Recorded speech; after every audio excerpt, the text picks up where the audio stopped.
Assalamualaikum warahmatullahi wabarakatuh.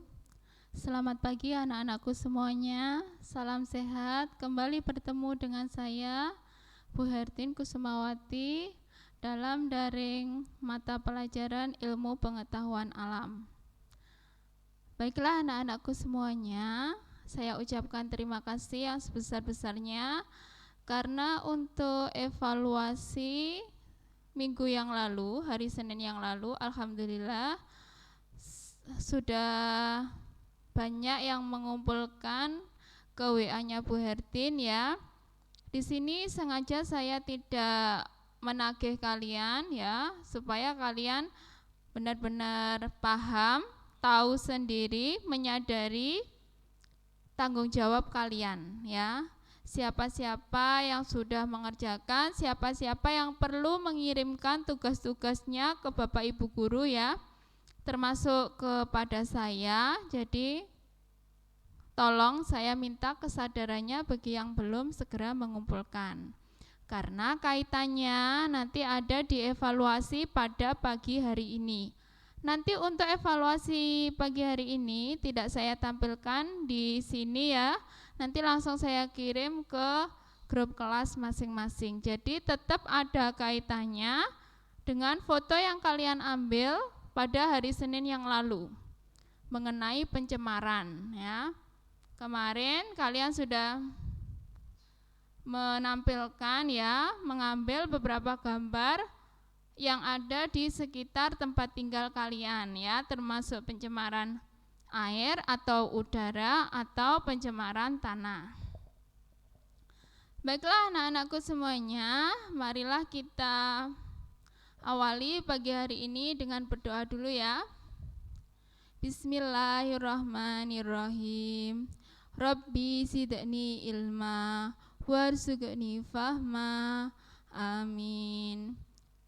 Ya Allah, semoga ya nanti apa yang kita pelajari bisa bermanfaat bagi kita semuanya. Untuk pertemuan kali ini kita akan mempelajari tentang pencemaran tanah. Jadi untuk pencemaran tanah ini hampir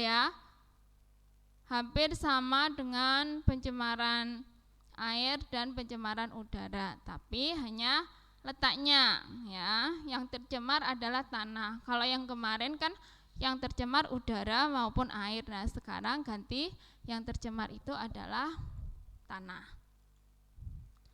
Di sini pengertiannya ya, yang saya tulis merah.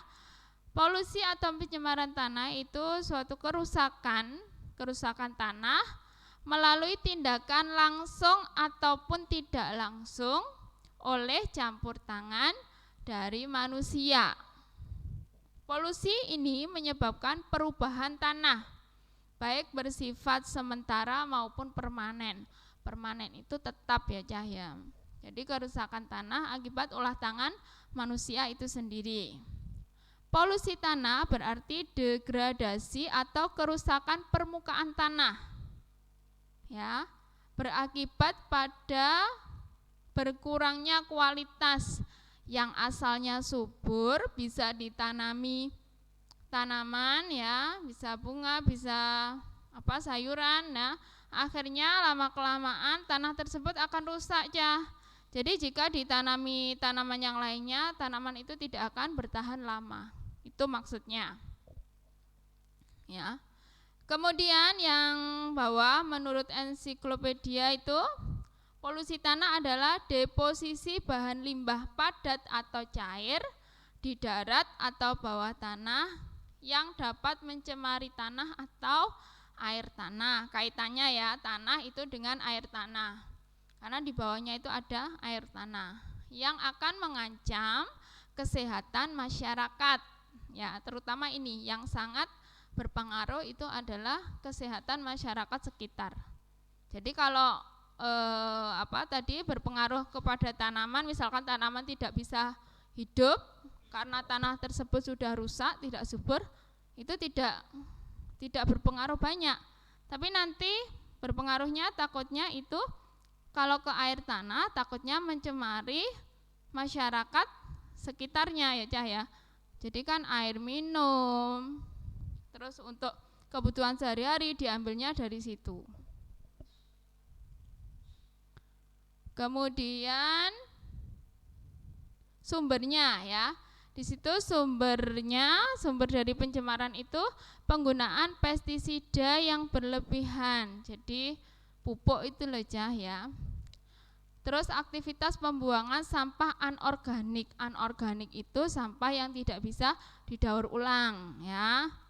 Contohnya ya plastik bisa, kaleng-kaleng seperti itu juga bisa.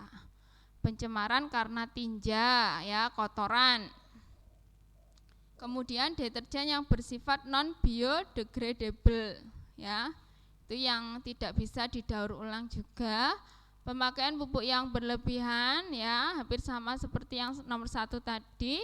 Kemudian yang terakhir adanya logam-logam berat ya. Logam Zn, Pb, Cd, dan Hg, air raksa ya. Ini sumbernya. Kemudian penyebabnya. Nah, itu penyebabnya, beberapa penyebab pencemaran tanah. Yang pertama, penggundulan hutan dan erosi tanah, kegiatan pertanian, kegiatan pertambangan, industrialisasi ya. Industrialisasi itu pabrik-pabrik loh Cah, yang dekat dengan pabrik. Terus kemudian tempat pembuangan sampah dan limbah manusia ya, limbah manusia dalam kehidupan sehari-hari.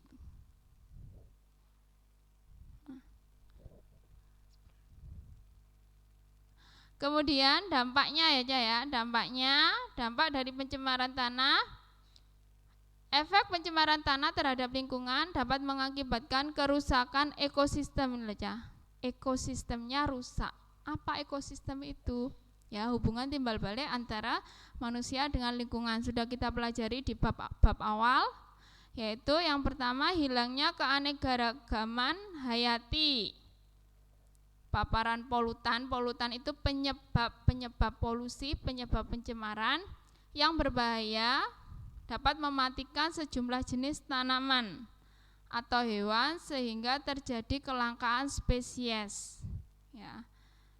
Punahnya spesies. Kemudian menurunkan kesuburan tanah. Ini yang sudah dibahas. Hilangnya biota-biota atau mikroflora tanah yang dapat menyebabkan tanah menjadi tidak subur. Kemudian perubahan struktur tanah.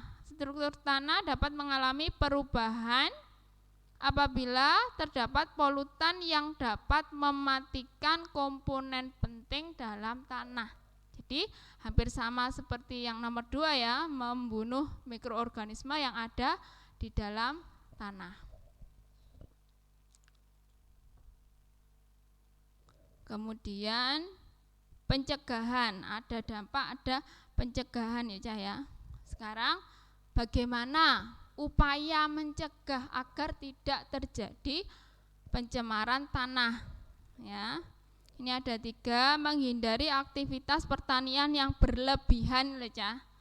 Ya, penggunaan pupuk yang berlebihan tadi. Jadi gunakan dengan sewajarnya sesuai takaran, tidak berlebih-lebihan. Di sini aktivitas pertanian seperti menanam atau pencabutan rumput yang berlebihan dapat mengakibatkan banjir dan erosi tanah. Kemudian ini yang nomor 2. Nah, mengurangi waste footprint manusia. Apa itu? Yang kita hasilkan dapat berupa sampah plastik ya. Materi yang sulit terurai, kotoran dan sebagainya. Apa itu? Ya Cah. Seperti apa? Jadi mengurangi bungkus-bungkus loh Cah. Kalau kita beli makanan itu ada bungkus plastiknya. Nah, kita kurangi itu dengan membawa tempat sendiri. Jadi bungkus-bungkus plastik, misalkan kita beli nasi atau kita beli minuman, nah itu usahakan membawa tempat sendiri, membawa gelas sendiri, membawa kotak makan sendiri. Seperti itu caranya untuk mengurangi pencemaran tanah. Kemudian pencucian tanah yang terakhir bertujuan untuk menghilangkan kontaminasi kontaminan yang ada di dalam tanah. Cara pengelolaan ini menggunakan air untuk membersihkan tanah dan memisahkan tanah yang terkontaminasi terkontaminasi dengan zat-zat polutan tadi, penyebab pencemaran tadi. Metode ini memungkinkan manusia untuk mengurangi pencemaran tanpa harus melakukan penggalian tanah. Nah, ini yang terakhir ya Cah ya. Nah, ini saya tampilkan contoh ya. Contoh pencemaran tanah, tanahnya menjadi seperti ini ya. Awalnya tanahnya gembur, bisa ditanami berbagai macam tanaman. Baiklah anak-anakku semuanya, kita sudah belajar apa itu pencemaran, sumbernya dari mana, penyebab, dampak, dan pencegahannya ya. Dan pencegahannya. Jadi untuk evaluasi hari ini sebentar lagi saya kirimkan ke grup kelas masing-masing. Mohon kerjasamanya segera diselesaikan karena ini tidak sulit ya, sangat mudah. Karena terkait dengan foto kalian yang sudah kalian kirimkan. Jika memang kalian sudah mengerjakan, kalian bisa langsung menjawabnya. Tidak perlu menunggu berjam-jam. Bahkan 5 menit sudah selesai. Terima kasih anak-anakku. Salam sehat, tetap semangat. Wassalamualaikum warahmatullahi wabarakatuh.